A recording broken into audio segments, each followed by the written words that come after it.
I gave Daniel my kidney. I thought I saved his life. But as I lay weak in that hospital bed, barely able to speak, a man in a suit walked in. He handed me divorce papers. From Daniel. My own husband. The same man I just risked everything for. My chest tightened. Not from the surgery, but from the sharp stab of betrayal. I couldn't even cry. I whispered, "Why?" But he was already gone. Subscribe for more powerful stories of love, betrayal, and revenge. Don't miss what happens next. It's about to get intense. I used to believe in fairy tales. I thought Daniel was my happy ending. I met him when I was just 25, working as a junior accountant in a small firm. He walked in one rainy afternoon, his dark hair soaked, his smile warm. He was charming, funny, and everything I thought I needed. We fell in love quickly. The kind of love that makes you ignore the little things. He forgot small promises sometimes, but I told myself he was just busy. He was building his company after all.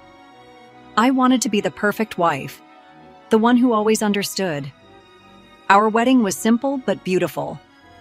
I remember standing in front of him, holding his hands, and promising to always be there.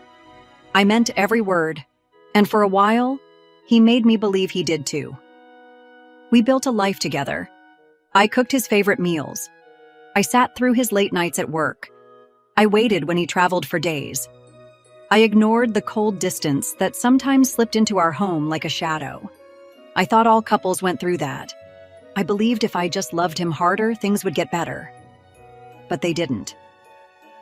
1 year ago, Daniel got sick. He started losing weight, getting tired easily, and visiting doctors more than usual. I went with him to every appointment. I held his hand when we heard the worst. His kidneys were failing. He would need a transplant, or he might not survive.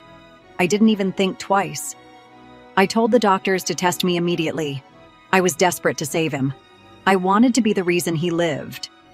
When the results came back and I was a perfect match, I was relieved, even though my best friend Grace warned me to slow down. "You don't owe him your life, Emily," Grace said one night as we sat on my couch. "You've done everything for him. He's not the man you married anymore." But I shook my head. "I love him, Grace. I can't watch him die." Looking back now, maybe Grace saw what I refused to see. The way Daniel pulled away from me emotionally, the way he spent more time working late, the way he seemed cold even as I planned to give him part of me. I thought I was saving our marriage by saving his life. The surgery was scheduled quickly. I didn't even think about the risks. I just wanted to help him. I remember the morning of the surgery clearly. Daniel kissed my forehead and said, "Thank you, Emily. You're incredible." I smiled through my fear, thinking we were about to start fresh. I told myself this would bring us closer. I told myself this would prove I was worth loving. But I didn't know he already had a plan. I didn't know that while I was being wheeled into the operating room, he was preparing to leave me. I didn't know that my love was one-sided, that while I was busy saving his life, he was arranging to tear mine apart. The signs were there. I see them now. The distance, the excuses, the empty words. But love made me blind. I gave him my kidney because I believed in us, because I thought he was worth saving. I didn't know I was saving him for someone else. I thought our story was about love and sacrifice. I didn't know it would become a lesson in betrayal. And now, lying in this cold hospital bed, I finally see the truth. He was never going to stay. If this story has you hooked, hit the subscribe button and turn on notifications. You won't want to miss what's coming next.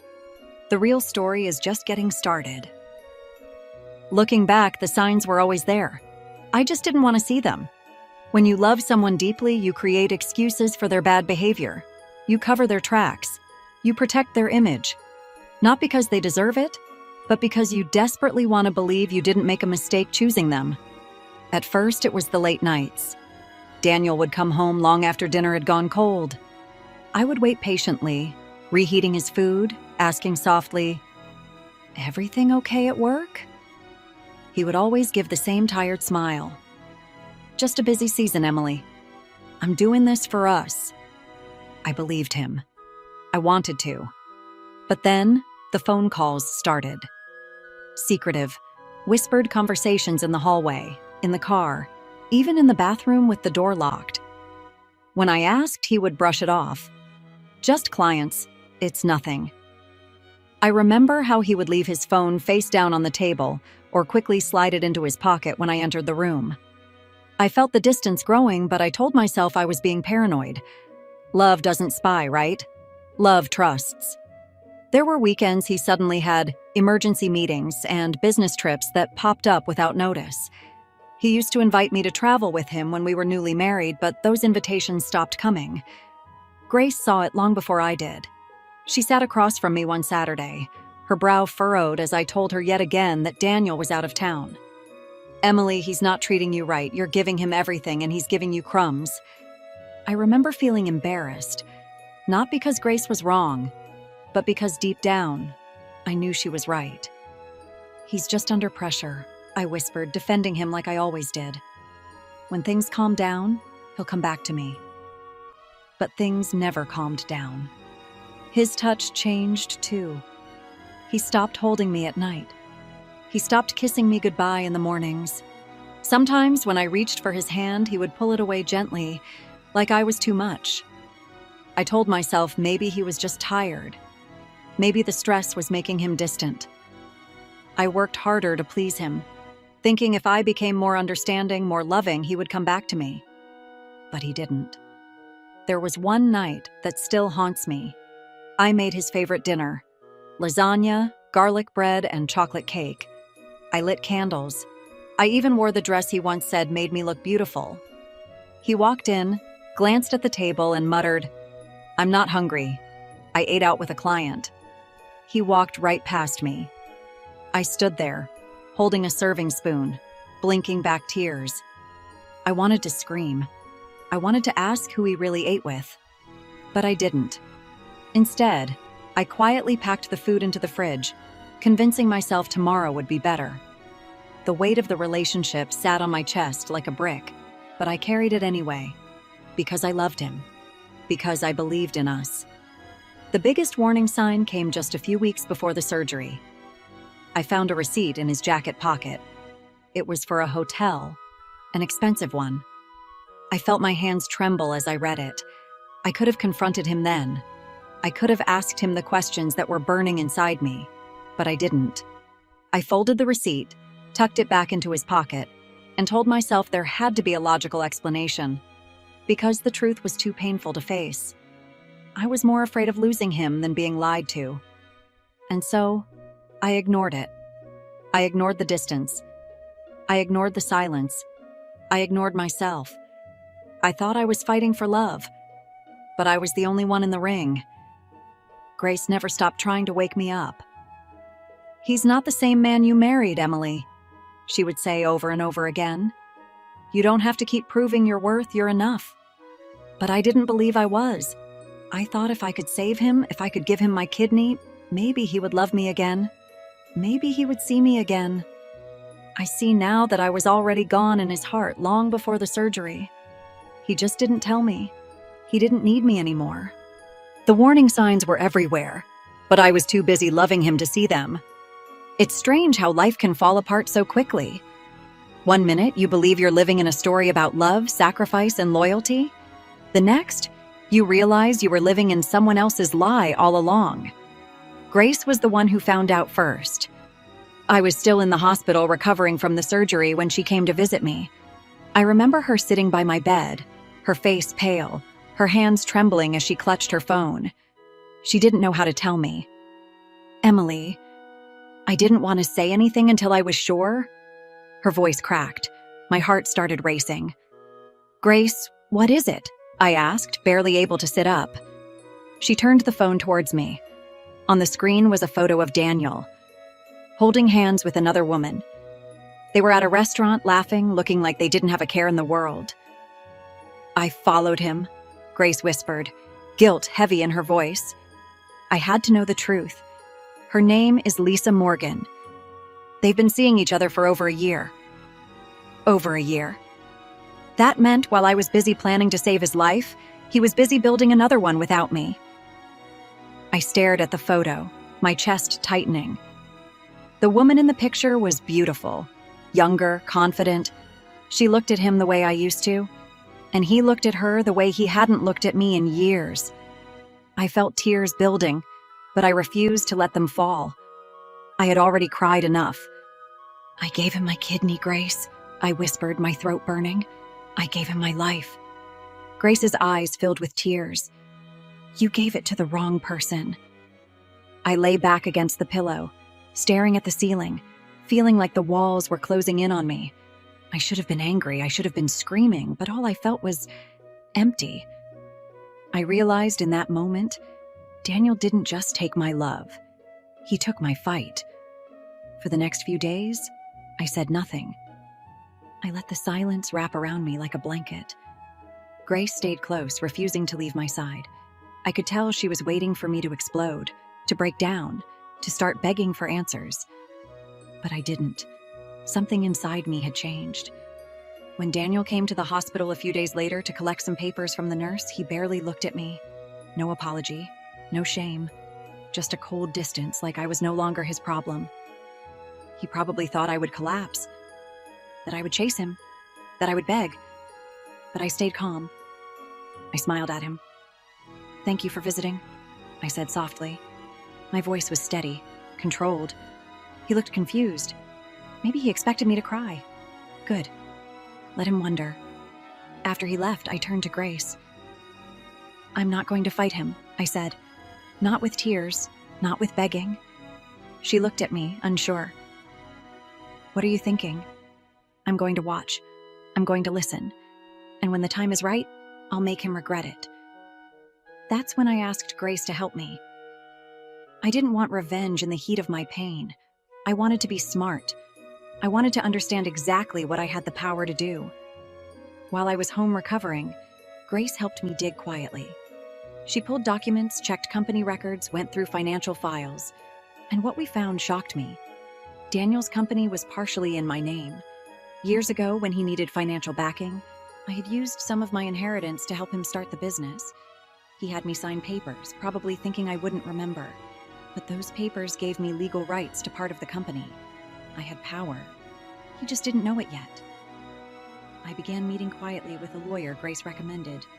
I learned about what I owned, what I could freeze, what I could take back. I started taking small steps, changing account passwords, gathering proof, preparing for the moment I would strike. All the while, Daniel was living his new life with Lisa, completely unaware that the woman he left behind was rebuilding herself into someone he would soon regret betraying. I didn't call him. I didn't fight him. I let him think he had won. But the truth was, the real game hadn't even started yet. I used to think I wasn't the kind of person who could plan revenge. I always believed in forgiveness, in turning the other cheek, in second chances. But sometimes life pushes you so far that the only thing left to do is stand up and fight for yourself. Quietly, carefully. The days after I returned home from the hospital were slow, but they gave me time to think, time to heal, time to plan. Grace stood by me every step of the way. She never pushed me to rush. She just said, "When you're ready, we'll make our move." And when I was ready, I didn't want rage. I wanted precision. With the help of Grace and our lawyer, Mr. Peters, I began to understand the quiet power I had. Years ago, when Daniel needed funding to start his company, I signed documents to help him secure loans. Back then, I trusted him so much I didn't even read them carefully. I just wanted to help him succeed. But those documents didn't just make me his supporter. They made me his business partner. Daniel had conveniently forgotten that small detail. Or maybe he assumed I would never use it against him. Big mistake. Mr. Peters explained that legally, I could freeze certain company accounts tied to my name. I could slow down his business transactions. I could stop new investments. I could pull records that Daniel thought were buried. We started small. I asked the bank to restrict changes on a joint business account. I made tiny adjustments that Daniel wouldn't notice right away. Grace called it planting traps. "He won't see it coming," she whispered with a satisfied smile. But I didn't stop there. I gathered proof of his financial records, collected emails he thought I didn't have access to, and quietly tracked his new lifestyle with Lisa. Where they went, what they spent, what he told people about our marriage. I learned that he was planning to sell a part of his company to a private buyer, a deal that would have made him millions. But without my signature, the deal couldn't move forward. And I had no plans to sign anything. The best part? He had no idea I was involved in blocking it. Grace kept encouraging me. Every quiet step you take is another piece of your life you're taking back. For the first time in years, I felt like I was in control. I wasn't chasing him. I wasn't begging. I was building a wall he didn't even know existed. A wall that would soon trap him. Sometimes I wondered if I was being too cold. Maybe the old Emily would have given him the freedom to walk away with everything. But the old Emily was gone. This new version of me had learned the hard way that kindness without boundaries is dangerous. I didn't tell anyone else what I was doing. Not my family, not his friends, not even my neighbors. I wanted Daniel to think I was weak, that I had accepted his betrayal, that I was quietly fading away. That's what he wanted after all, to be free of me, to move on without guilt. So I gave him the silence he expected. I made no noise. I sent no angry texts. I stayed out of sight. But behind that silence, I was building something. A plan that would slowly, carefully pull the ground right out from under his feet. Daniel had taken my kidney. He had taken my trust. He had taken years of my life. But he would not take my future. The best part about quiet revenge is watching someone fall apart slowly, without even realizing you're the one pulling the strings. That's exactly what I did to Daniel. At first, it was simple. I started by freezing the joint business accounts he needed for his next big investment. He thought it was a bank error. He called and complained to the bank for days. He even sent me a text, short and cold. The bank says there's a hold on the account. Do you know anything about this? I smiled as I read his message. I replied, "No idea. Hope you get it sorted." Let him struggle. His real trouble started when he tried to push through the sale of part of his company. The buyer was getting impatient, but without my signature, the deal couldn't move forward. Daniel didn't know I had worked quietly with Mr. Peters to block all transactions tied to my name. Every time he submitted paperwork, it hit a legal wall I had built. He thought he was moving on, building a new life with Lisa, but his plans were slowly falling apart. Grace updated me every day. She followed his business closely. "He's frustrated, Emily," she told me over coffee one morning. "His company is bleeding money, he's missing deadlines, investors are losing confidence." Good. I wanted him to feel the cracks. I wanted him to feel helpless. But I didn't just go after his money. I went after his reputation. Through careful digging, Grace and I discovered some of his old contracts where he had cut corners to save costs. We gathered enough information to raise quiet questions about his business ethics. Nothing illegal, but enough to make his clients nervous. Soon, people around him started pulling away. Partners backed out. Deals collapsed. Lisa didn't like that. She wasn't there for the hard times. She wanted the Daniel who could buy her expensive things and take her on fancy trips. I heard from a mutual friend that Lisa had started arguing with him. She didn't like that his money was suddenly stuck. She didn't like that his plans were falling apart. Slowly, the perfect life he had imagined with her began to crumble. And me? I stayed quiet. I never called him. I never showed up. I never even asked for anything. I let him think I had disappeared into my sadness. But I was watching everything. The day I froze his personal savings account was the day I knew he finally realized he wasn't in control anymore. He showed up at my door, angry, his voice sharp. "What are you doing, Emily? Why are you doing this? Haven't you done enough?" Done enough?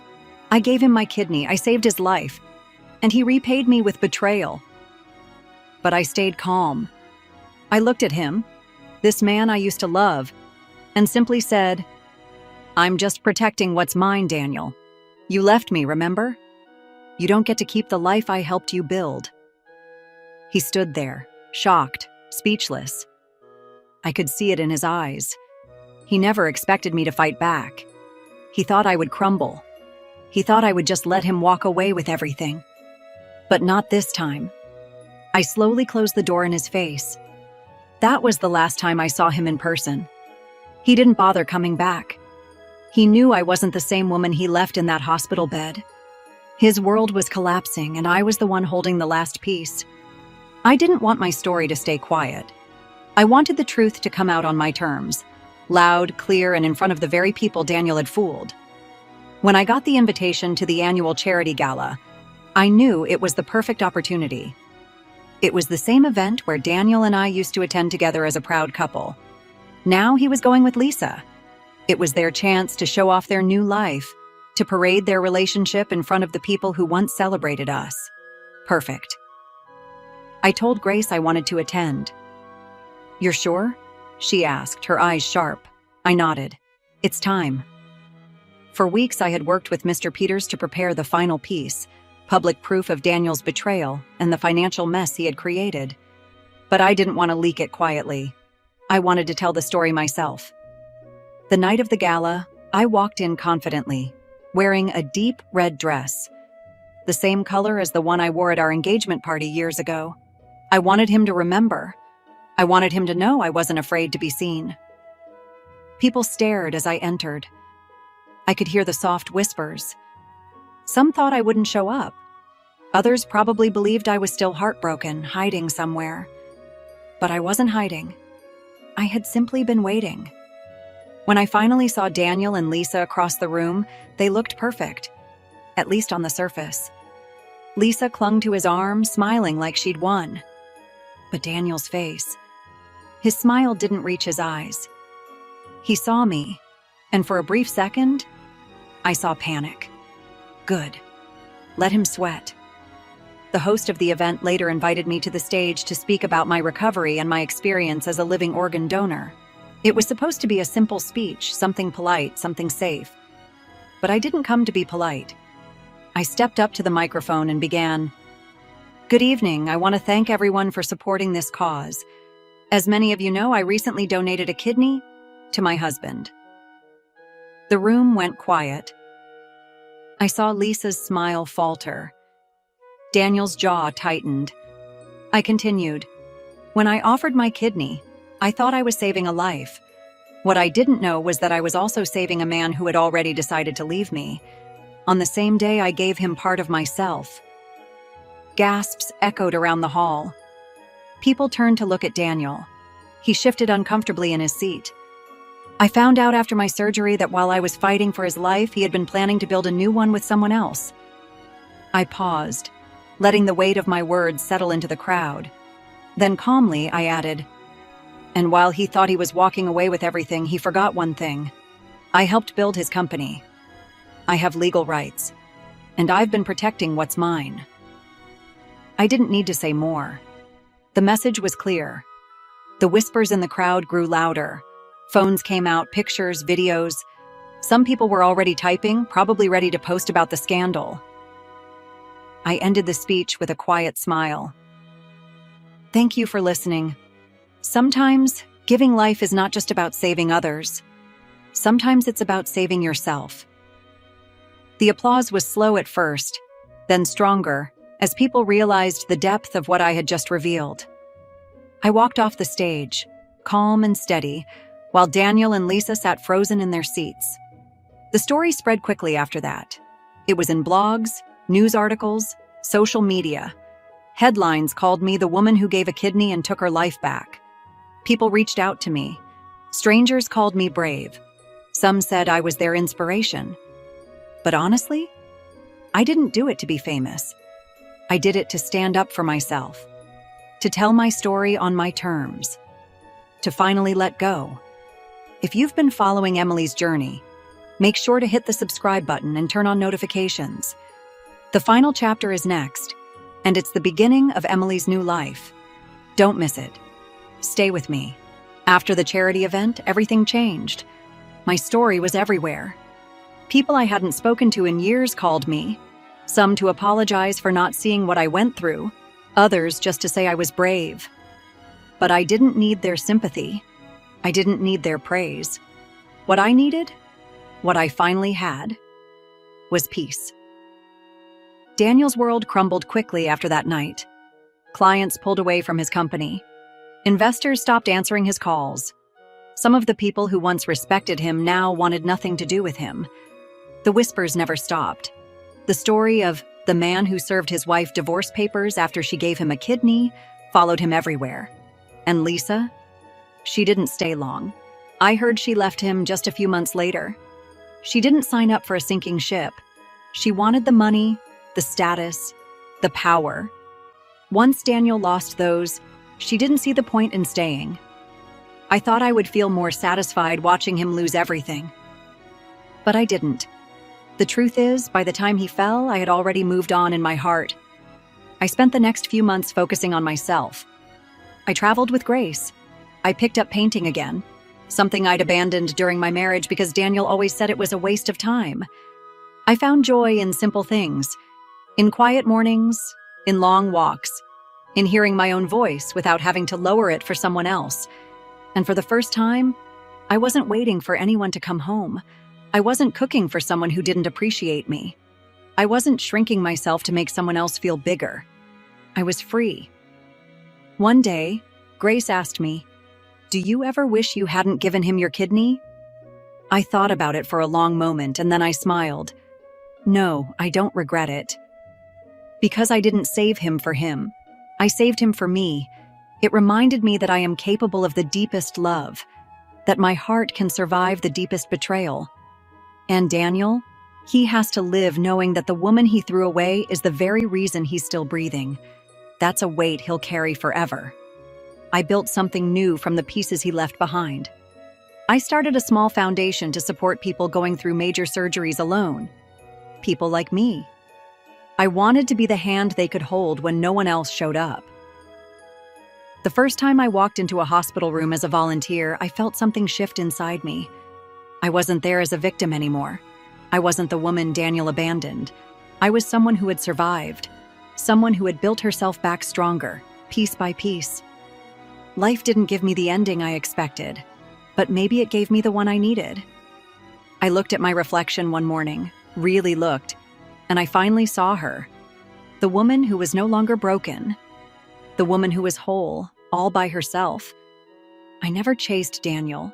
I never begged him to come back. I let him go, and in doing that, I found myself. My story wasn't just about betrayal. It was about rebirth. And now, my life is mine again. Fully mine. Thank you for walking this journey with me. If Emily's story touched you, don't forget to subscribe and turn on notifications. More powerful stories are coming your way.